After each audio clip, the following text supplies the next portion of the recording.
সমস্ত শিক্ষকদের ঐক্যমতে যে মেসেজটা দিতে চাই যে শিক্ষকবৃন্দ সবসময় এই ক্যাম্পাসের স্বার্থে সুনাম রক্ষার্থে কাজ করে এসেছে। তাদের ত্যাগ শ্রম দীর্ঘদিন ধরে তারা এই ক্যাম্পাসকে কেন্দ্র করে দিয়ে আসছে। এটা শিক্ষকবৃন্দ তাদের অব্যাহত থাকবে, এই বিষয়ে শিক্ষকবৃন্দের কোন মধ্যে কোনো দ্বিধা নেই।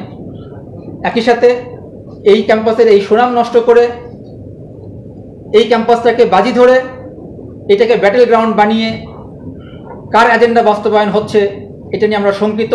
এই জিনিসটার আমরা তীব্র ঘৃণা ভরে নিন্দা জানাচ্ছি।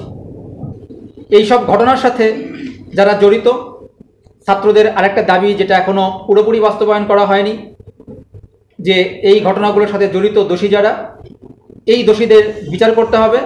এর সাথেও আমাদের একাত্মতা শুরু থেকেই ছিল, আমরা এর সাথে একাত্মতা ঘোষণা করছি এবং এই দাবি বাস্তবায়নের জন্য আমাদের দৃঢ় অবস্থান বল থাকবে।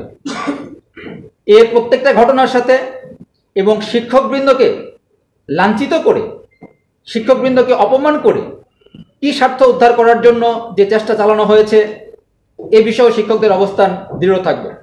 এর প্রত্যেকটা ঘটনার বিচার না হওয়া পর্যন্ত শিক্ষকবৃন্দ তাদের অবস্থান থেকে নড়বে না।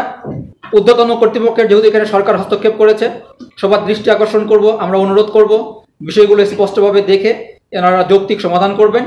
আমাদের সহযোগিতা অব্যাহত থাকবে। কমন দাবি, ছাত্রদেরও সেই দাবি এখনও আছে যে বিচার না হওয়া পর্যন্ত তারা ক্লাসে ফিরবে না, আমরা দেখেছি, জানতে পেরেছি। এবং এইটা শিক্ষকদেরও দাবি যে এই বিচার না হওয়া পর্যন্ত, সুষ্ঠু বিচার না হওয়া পর্যন্ত, ডেফিনেটলি তদন্ত সাপেক্ষে প্রকৃত দোষী যারা, সুষ্ঠু বিচার না হওয়া পর্যন্ত শিক্ষকবৃন্দ ক্লাসে অংশগ্রহণ করবে না।